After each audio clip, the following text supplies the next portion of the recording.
Assignment operator overloading क्या होता है?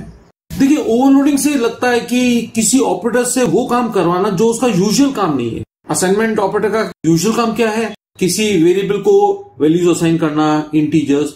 लेकिन अगर मैं असाइनमेंट ऑपरेटर से किसी ऑब्जेक्ट की वैल्यूज दूसरे ऑब्जेक्ट को देना चाहूं, मान लीजिए मेरी एक क्लास है रेक्ट, ऑब्वियसली वो एरिया ऑफ रेक्टेंगल कैलकुलेट करती है और उसके अंदर क्लास एट्रीब्यूट्स है लेंथ एंड ब्रेड्थ, और मैं चाहता हूं कि R1 ऑब्जेक्ट की जो लेंथ एंड ब्रेड्थ की वैल्यूज है वो R2 ऑब्जेक्ट की लेंथ एंड ब्रेड्थ एट्रीब्यूट्स को असाइन हो जाए। यानी existing class attributes length and breadth R2 के ओवरराइट हो जाए। किससे? Length and breadth attributes R1 से, राइट। यानी इसको मैं इस्तेमाल कैसे करूंगा? R2 equal to R1 equal to assignment operator है, यानी R1 ऑब्जेक्ट R2 असाइन कर रहे हो। ये असाइनमेंट ऑपरेटर का काम थोड़ी है, लेकिन आप इससे करवा रहे हो तो इसको हम कहते हैं असाइनमेंट ऑपरेटर ओवरलोडिंग। आप उसका काम बढ़ा रहे हो, ओवरलोड कर रहे हो उसको।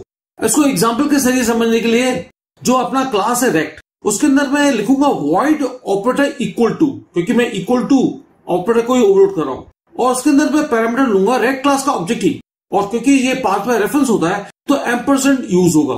तो इस प्रोग्राम में मैंने एक पैरामीटराइज कंस्ट्रक्टर लिया है जो मैं R1 ऑब्जेक्ट बनाऊंगा, उसके साथ मैं लेंथ एंड ब्रेड्थ की वैल्यूज पहले से भेजना चाहूंगा, है ना।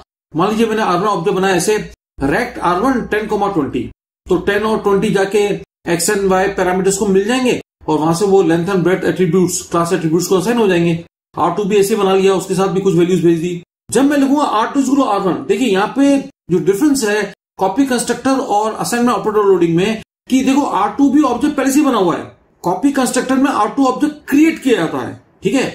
जब आप लिखते हो R2 equal to R1, R1 object as a parameter जाके Z को असाइन होगा, और Z का L और Z का B यानी लेंथ एंड ब्रेड्थ Z के यानी R1 के जाके L एंड B को असाइन होंगे उस ऑब्जेक्ट को जिसने इन्वोक किया है।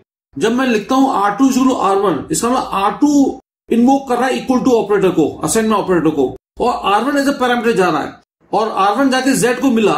जब मैं Z का L और Z के B attributes L and B को असाइन कर रहा हूं, तो ये L एंड B किसके, जिसने इन्वोक किया इक्वल टू ऑपरेटर को, R2 इन्वोक किया, राइट।